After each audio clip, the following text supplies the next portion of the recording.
कमाल की शिकारी हैं आप। हिरन की जगह इस शिकारी को भी घायल कर दिया आपने। पहले तीर से घायल किया और अब तेवर से। माना कि वो हादसा था, पर कुछ हादसे बहुत खूबसूरत होते हैं आपके सिंघल की तरह।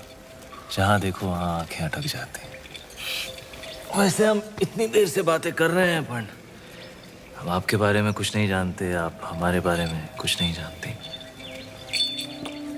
मेवाड़ के महारावल रतन सिंह। कैसे जाना आपने? हमारे मेहमान जो हैं। अच्छा स्वागत किया आपने अपने मेहमान का। मेवाड़ छोड़कर सिंघल में क्यों? मोती खरीद।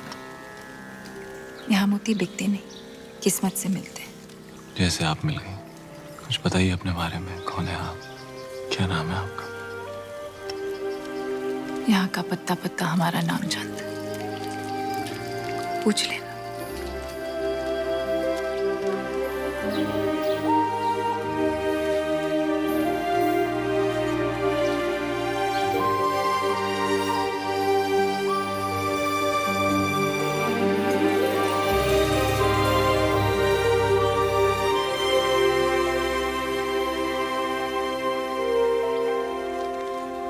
सिंघल की राजकुमारी है वो पद्मावती। पिछले 2 दिन से आपकी सेवा कर रही है। पद्मावती।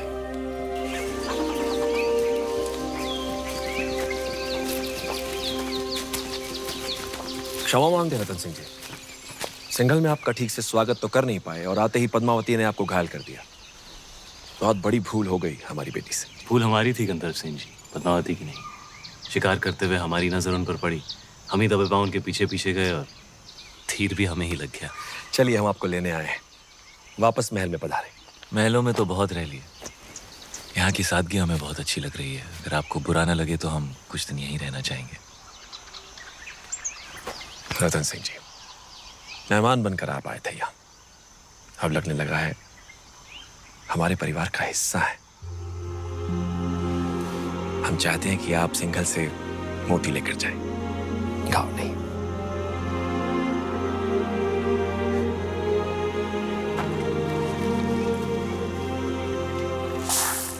सिंघल के मोती वैसे ही है जैसे आप ढूंढ रहे थे? क्या सोच रहे हैं? मोती मिल गए तो अब वापस मेवाड़ चले जाओगे? हमारे जाने का वक्त आ गया। कैसे जाओगे?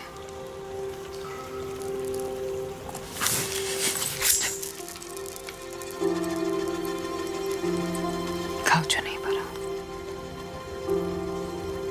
हमारे साथ मेवाड़ चलेंगी पद्मावती, हमारी पत्नी बनकर।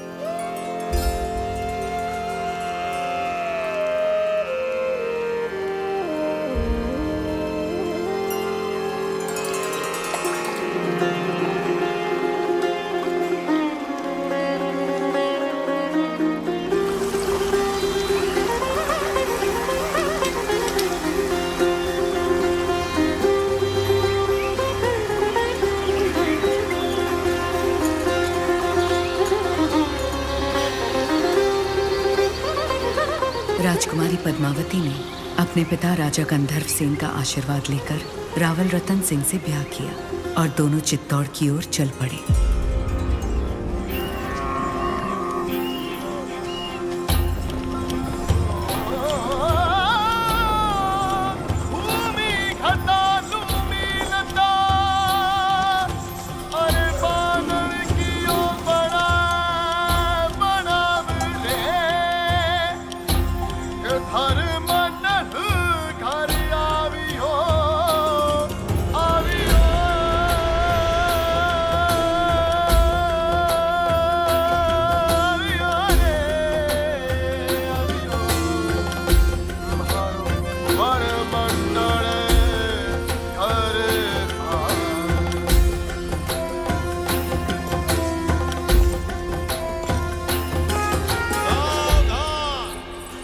कमल दिवाकर, रघुकुल सूरज, मेवाड़ प्रभाकर, महारावल रतन सिंह जी दरबार में पधार रहे हैं।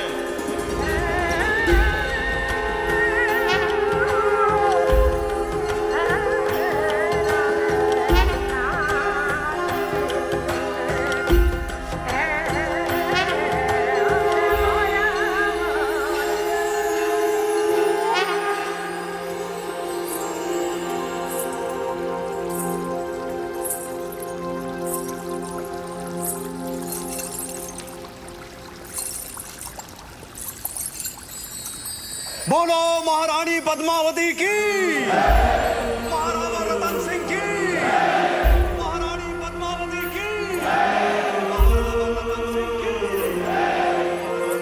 जब सारा चित्तौड़ रानी पद्मावती की जय जयकार से गूंज रहा था, दिल्ली में खिलजी हुकूमत की शुरुआत हो चुकी थी।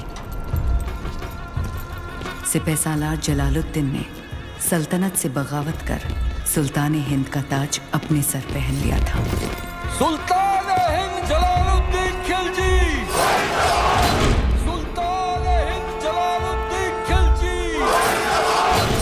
लेकिन उस वक्त भी अलाउद्दीन की नजर हिंद के उस नायाब तख्त पर ही थी। ये तख्त और ताज जितने सुनहरे लगते हैं उतने नोकीले भी हैं। इस तख्त पर बैठकर हमें खुशी भी हो रही है और फिक्र भी, क्योंकि इस वक्त हमारे चारों तरफ दुश्मन ही दुश्मन है। और सबसे बड़ा मसला तो ये कमबख्त मंगोल है। सुल्तान, इस वक्त उन खूंखार मंगोलों से जंग में जीतना नामुमकिन है। उनके मुकाबले हमारी फौज आधी भी नहीं। लेकिन हमारा हौसला उनसे दुगना है। तो क्या आप लड़ेंगे उन मंगोलों से? खिलजियों के खातिर तो खुदा से भी लड़ सकता है अलाउद्दीन। अपने हौसलों को इतना भी बुलंद मत करो अलाउद्दीन, जिसके बोझ तले तुम खुद ही दफन हो जाओ। गुस्ताखी माफ हो, लेकिन अब तक वो मिट्टी ही नहीं बनी जो अलाउद्दीन को दफन कर सके। हमें तुम्हारे ये खोखले दावे नहीं, सिर्फ और सिर्फ फतेह चाहिए। हम जाएंगे मंगोलों से लड़ने। सुल्तान, आपका यकीन ही हमारी फतेह है।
मंगोल जैसे ताकतवर दुश्मन पर फतेह हासिल कर अलाउद्दीन ने दिल्ली सल्तनत का दिल जीत लिया था, और दूसरी ओर रानी पद्मावती ने चित्तौड़ को अपना बना लिया था। सूरज भाईसा, संभल के, थारे घूमरे दिन गए, कमर में लचक आ जाएगी। अब तो रानी सा करेगी घूमर, कल गौरी पूजा के बाद। छोटी रानी सा, घूमर रो रंग चोखो जमना चाहिए। रंग तो जमेगा ही सूरज भाई सा, क्योंकि कल ढोल हम बजाएंगे। अंदाता हुकुम। कुंवर भाई सा, फिर बोलो तारो बड़ बोलो बेटो बीच में। ढोल बजाना तो दूर की बात बादल, घूमरे बखत रानी वास में हुकुम रे सिवा कोई मर्द आ भी नहीं सकता। तो छोरा, तू अपने ब्याह में जी भर के ढोल बजा लीजिए। रावल साहब पधार रहे हैं। सब मिलके नई दुल्हन को सता रहे हैं।